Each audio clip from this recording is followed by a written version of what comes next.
కానీ ఒక శివయ్య కనిపిస్తాడా? ఒక శివయ్య అనే డైలాగ్ ఉంటుందా? శివయ్య ఉండదండి. అది ట్రైలర్ రిలీజ్ చేసినప్పుడు చిన్న ఇష్యూ ఇదయింది కదా, ఎందుకు దాన్ని ఇబ్బంది పెట్టడం అని అక్కడి నుంచి ఫిల్మ్లోంచి తీసేద్దాం అని చెప్పి ఫిక్స్ అయిపోయి తీసేసాము. అంటే సరదాగా నమ్మించే ఉద్దేశంతో పెట్టింది, తీసేయాల్సి వచ్చింది అని ఏమన్నా?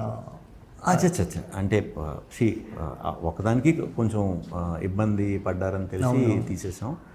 మాకు అలాంటివి ఒక 20-30 తీసేసినా కూడా ఇంకో 100 ఉంటాయి సినిమాలో. Super super. మీరు అంటే ఇప్పుడు ఏదైనా ఒక సినిమాకి వస్తున్నప్పుడు మీరు ఆడియన్స్ని ప్రిపేర్ చేసే పద్ధతి బాగుంటుంది విష్ణు గారు. అంటే చాలా క్లారిటీగా ఇందులో ఏముంది అనేది దాచకుండా చెప్పేస్తుంటారు. ఎందుకంటే వాళ్ళు వచ్చిన తర్వాత సర్ప్రైజ్ అయినా ఓపెనా పర్లేదు, కానీ షాక్ అవ్వకూడదు అనేది ఒకటి కనిపిస్తూ ఉంటుంది. సింగిల్ విషయంలో మీరు ఇచ్చే భరోసా ఏంటంటే 100% ఎంటర్టైన్మెంట్ అయితే పక్కాగా దొరుకుతుంది విత్ స్ట్రాంగ్ స్టోరీతో అంటున్నారు. ఇది విష్ణు గారి చాలా మంచి హిట్ సినిమాలు ఉన్నాయి మీకు. అప్పట్లో ఒకటి ఉండేవాడు కానీ, ఇది నాది ఒకే కథ కానీ, సామాజిక వర్గం, మెంటల్ మందిలో, వీటన్నిటి కోవలో సింగిల్ ఎక్కడ నిలుస్తాడు? ఇది అంటే కోవంది చెప్పలేమండి.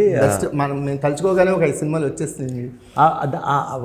ఆ సినిమాల్లో ఏంటంటే కొంచెం ఎక్కువ కాన్సెప్ట్ ఓరియంటెడ్, దీన్ని ఎక్కువ ఫోకస్ చేసి చేసిన సినిమాలు అండి. ఇది ఏంటంటే కొత్త కథ, ఫ్రెష్ కథ. ఆ కాన్సెప్ట్లు ఏంటంటే కొంచెం క్రిటికల్గా ఉండేవాళ్ళకి, లేకపోతే మల్టీప్లెక్స్ ఆడియన్స్కి, అలా ఏ సినిమాకి ఆ సినిమా డివైడ్ అయినట్టు ఉంటాయి అవి. అంటే ఎవరికి ఎలాంటి సినిమా ఇస్తున్నాం అనేది. ఇది ఫుల్ మీల్స్.